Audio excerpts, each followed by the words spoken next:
যে এখানে জীবিকা করে কেউ না খেয়ে সব ভিক্ষা করে খায়, তাই আজকে ভিক্ষা করে আজ রেল সরকার এখানে দোকানপাট ভেঙে দিয়েছে আর পথের ভিখারি বানিয়ে দিয়েছে, তাই ভিক্ষা করে খাচ্ছি, কিছু সাহায্য করে যাবে। আমরা না খেয়ে শেষ 3-4 দিন, আমাদের কিছু সাহায্য করুন, কিছু সাহায্য করুন দাদা ভাই, কিছু সাহায্য দিয়ে যান। আমাদের সব এখানকার দোকান পাশে ভেঙে দিয়ে আমাদের সব বউ হচ্ছে, কোনো সব না খেয়ে হচ্ছে, দিয়ে যান, দিয়ে যান দাদা ভাই।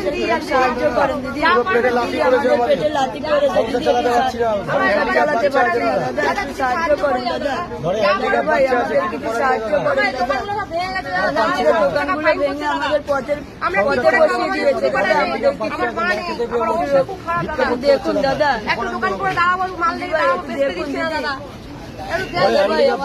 দেখুন দিদি, দিদি ভাই আমাদের দোকানপাট ভেঙে আমাদের পথে বসিয়ে দিয়েছে।